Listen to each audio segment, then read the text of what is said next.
수직 이착륙 무인기, 개인 항공기 개발 박차. 한국항공우주산업이 개발 중인 수직 이착륙 무인기 NI-600VT가 지상시험을 하고 있다. 한국항공우주산업 제공. 한국항공우주산업이 수직 이착륙 무인기 개발에 박차를 가하고 있다. 아울러 미래의 교통수단으로 주목받고 있는 개인 항공기 개발에도 열을 올리고 있다. 카이는 2017년부터 수직 이착륙 무인기 NI-600VT를 개발해왔다. 이미 상용화된 소형 헬기를 개조하는 중인데 최대 이륙 중량은 600kg이고 총 길이는 9m에 달할 것으로 보인다. 지상시험을 마치고 늦어도 다음 달 초까지는 비행시험을 해 기본 성능을 검증할 예정이다. 수직 이착륙 무인가는 제자리 비행이 가능해 활주로 없이 함정, 들판 등에서 자유롭게 운용이 가능한 것이 장점이다. 카이는 NI-600VT에는 주야간 영상감지기가 장착돼 정찰뿐 아니라 다양한 임무를 수행할 수 있다고 전했다. 카이는 앞서 국산 무인기의 시초격인 송골매를 개발한 경험이 있다. 이 과정에서 수직 이착륙 무인기의 체계 비행체 통합, 지상 통제 장비, 데이터 링크, 임무 장비 등 주요 기술을 이미 확보했다. 최근에는 무인기 시스템의 핵심인 자동 비행저 시스템의 제어 설계, 소프트웨어와 하드웨어 자체 개발에도 나서고 있다.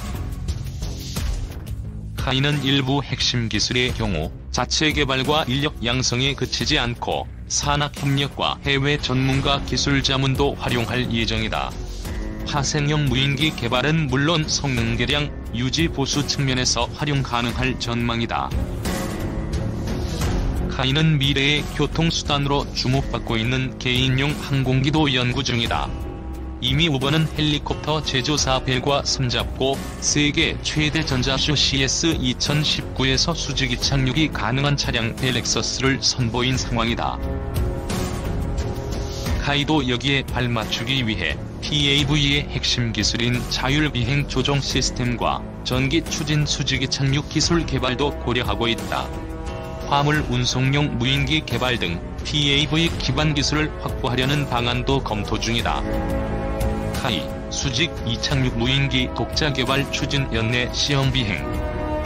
활주로 없이 수직으로 이륙한 무인 항공기는 자유자재로 방향을 바꾸며 전장 영상 정보를 수집하고 다른 전투기, 헬기와 무기체계가 실시간으로 공유받는다. 거미줄처럼 엮인 모든 방위체계가 즉시 반응한다. 2020년대 중반 이후 유무인기가 복합 운용되며 펼쳐질 미래 전장의 모습이다. 드론, 보 등 미래형 전투체계를 완성할 방침으로 알려진 한국군은 앞으로 인공지능을 활용해 최적의 무기체계를 구축할 방침이다. 한국항공우주산업은 이처럼 다가올 미래 전장에 대비해 차세대 무인기와 미래형 개인 항공기 개발을 위한 핵심 기술 연구에 박차를 가하고 있다. 또한 해외 수출에 성공한 국산 항공기의 성능을 지속적으로 개선해 해외 시장에서의 높은 경쟁력을 지켜나갈 계획이다. T-50 고등훈련기, KUH-1 수리온 헬기, 송골매 무인기 등은 카이에서 개발한 대표 국산 무기체계로 대한민국의 공중전력을 책임지는 데 일익을 맡고 있다. 특히 송골매는 국내 최초로 육군에 실전 배치된 군단급 무인기로 카이가 개발한 대표적인 항공기다. 현재 감시, 정찰, 표적 획득 등 다양한 임무를 수행 중이다. 카이는 송골매와 틸트로터 형태의 스마트 무인기 개발에 참여한 경험을 바탕으로 성능을 개량한 차기 군단급 무인기를 개발하고 있다. 틸트로터란 헬리콥터처럼 수직 이착륙이 가능하면서 일반 항공기의 수평 비행도 가능하도록 만든 항공기다. 카이는 미래 시장 선점을 위해 수직 이착륙 비톨 무인 기술 시범기를 2017년부터 자체 개발하고 있다. 비톨은 헬기 형태로 제자리 비행이 가능해 활주로 없이 자유롭게 이착륙할 수 있다. 함정, 들판 등 장소에 구애받지 않고 운용할 수 있다는 것이 특징이다. 카이가 개발 중인 비톨은 NI-600VT다. NI600VT는 이미 상용화돼 운용 중인 2인승 유인 소형 헬기를 개조한 모델로 군과 공공부문에서 활용하기에 적합한 다목적 무인기다. 최대 이륙 중량은 600kg, 총 길이는 9m이며 주야간 영상감지기를 장착해 정찰 임무를 수행하고 필요에 따라 다른 임무에 활용할 수 있을 것으로 기대된다. NI600VT의 지상시험은 이미 진행 중이다. 카이는 올해 비행시험을 거쳐 성능을 검증할 예정이다.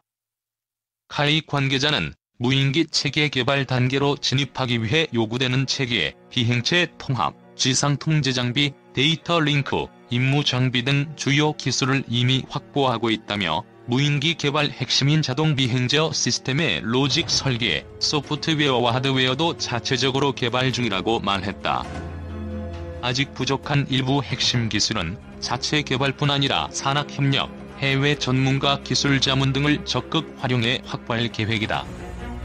SF 영화에 자주 등장하며 대표적인 상상 속밀의 교통수단으로 자리 잡은 하늘을 나는 자동차는 방위산업계에서도 주목하고 있는 개인용 항공기와 사실상 같은 개념이다. 공전의 히트를 기록한 영화 스타워즈를 보면 광선검을 휴대한 제다이 기사가 하늘을 나는 자동차를 타고 종횡무진으로 활약하는 장면이 등장한다. 그리고 영화 제원소에도 비슷한 장면이 등장한다. 여기에 등장하는 하늘을 나는 자동차가 바로 미래의 교통수단으로 주목을 받고 있는 PAV다. PAV는 공중이라는 미지의 공간을 삶의 공간으로 만들어낼 가능성을 갖고 있어 방위산업계뿐 아니라 민간 영역에서도 큰 관심을 보이는 분야다. 현재 지상 도로망의 효율성을 압도하는 새로운 교통체계가 가능해지기 때문이다. PAV 개발에는 AI 기반 자율비행 조종 시스템이 매우 중요하다. 공중에서 안전하게 통행하려면 좀 더 정교한 항공전자 통제장치가 있어야 한다. 원하는 장소에서 이륙해 목적지에 착륙하기 위해서는 수직 이착륙은 물론이고 도심지 운항 시소음 발생도 최소화해야 하므로 전기 추진 수직 이착륙 기술의 확보가 필수적이다. 카이는 PAV의 핵심 기술인 자율비행 조종 시스템과 전기 추진 수직 이착륙 기술을 연구 중이다. 화물 운송용 무인기 개발 등 PAV 기반 기술 확보를 위한 방안도 다각도로 검토하고 있다. 앞으로 PAV 관련 정부 연구 개발 과제에 참여해 기술 성숙도를 높이는 한편 핵심 기술들을 확보해 나갈 계획이다. 카이는 KT-1 기본훈련기, T-50 고등훈련기를 앞세워 동남아, 중동, 남미 등 세계 7개국에 현재까지 총 145대 약 4조 원 규모 항공기를 수출했다. 2007년 8억 5천만 달러 수준이었던 한국 방산 수출 규모는 10년 만인 2017년 31억 2천만 달러로 약 4배 늘었다. 내수 중심이었던 항공방위 산업 분야를 수출 산업으로 탈바꿈시키려는 카이의 역할이 주요했다. KT-1과 T-50 계열 항공기는 기존 수출국인 인도네시아, 태국, 필리핀 등에서 추가 도입을 검토하고 있을 정도로 시장 신뢰를 얻는 데 성공했다. 말레이시아 등 주변국에서도 관심을 보이고 있다. 카이는 국산 완제기의 수출 경쟁력 강화를 위해 FA-50 경공격기, 수리온 등 모델의 성능 개량을 결정하고 850억 원 이상 자체 투자를 진행하고 있다. 다목적 항공기 시장에서 지속적으로 우위를 확보하기 위해서다. 카이 관계자는 한국형 전투기와 소형 무장, 민수 헬기의 잠재 수출 대상도 물색해 수출 사양을 반영하는 등 새로운 해외 시장 개척 활동을 꾸준히 전개하고 있다고 말했다. 한 달 전 북한이 공개한 사진입니다. 성주 사두 부지를 찍은 모습인데 북한은 이 사진을 어떻게 입수한 걸까요? 사진 촬영한 무인기는 추락했는데 말입니다. 혹시 우리가 모르는 무인기가 또 있는 건지 아니면 정찰 위성이 있는 것인지 한 포커스에서 짚어봅니다. 대선 하루 전인 지난달 8일 북한이 특집 대담을 방송합니다. 미제의 침략적 정체에 대해서 얘기를 해보겠습니다. 패널들은 입을 모아 사드가 공격 무기라고 주장합니다. 공화국 북반부는 물론이고 주변 나라들의 군사활동을 실시간 감시하다가 임의의 시각에 선제 타격할 수 있는 위험천만한 공격용 무기라고 볼 수 있습니다. 그러면서 사드가 배치된 성주 골프장 위성사진이라며 보여줍니다. 발사대와 레이더 위치가 정확히 나와 있습니다. 저렇게 아무런 방어 시설도 없이 벌거벗은 상태로 있습니다. 구글의 위성사진과 비교해봐도 북한 것이 훨씬 선명하고 또렷합니다. 하지만 북한엔 위성이 없습니다. 방송에선 위성사진이라 주장했지만 실제로는 항공 촬영일 가능성이 있습니다. 중국 상업용 무인기 제조업체의 홍보 영상입니다. 시속 120km로 달리는 차량을 추적하고 움직이는 사람을 표적으로 식별해냅니다. 시속 90에서 140km로 6시간 비행하며 감시와 순찰 임무를 할 수 있다고 합니다. 지난 9일 강원도 인제에서 발견된 북한 무인기와 비교해볼까요?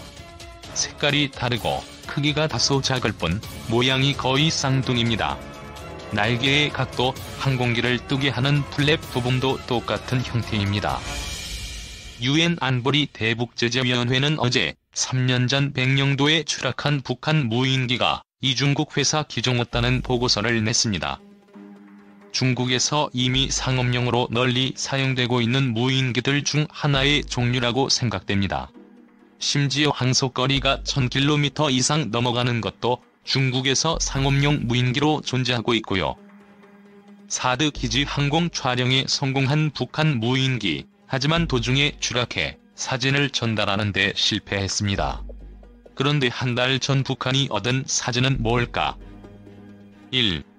실시간 사진 전송? 과거 무인기엔 없던 기능입니다. 김종성 당시 에드웨이브 사업단장, 고해상도 사진 전송 기능은 양기 기종 다 없었습니다. 하지만 군 당국과 전문가들은 가능성을 낮게 봅니다. 통신 기능을 갖출 경우 무인기가 우리 군에 발각될 수 있기 때문입니다. 2. 추가 무인기 있었나? 북한이 한 달여 전에도 무인기를 내려보냈고 사드 포대를 촬영한 뒤 북한 귀환까지 성공했을 가능성도 있습니다. 이 경우 북한 무인기가 우리 영공을 휘젓고 다니는 걸 까맣게 몰랐다는 얘기가 됩니다. 사격체계라든지 생화학 물자를 탑재해서 얼마든지 위해를 가하는 것이 가능하다. 3. 위성 확보했나? 북한이 고해상도 사진 촬영이 가능한 정찰 위성을 보유했거나 임대한 사실을 우리 군이 파악하지 못했을 가능성도 있습니다. 세 가지 가능성 중 어떤 것이라 해도 우리 안보에는 심각한 위협입니다.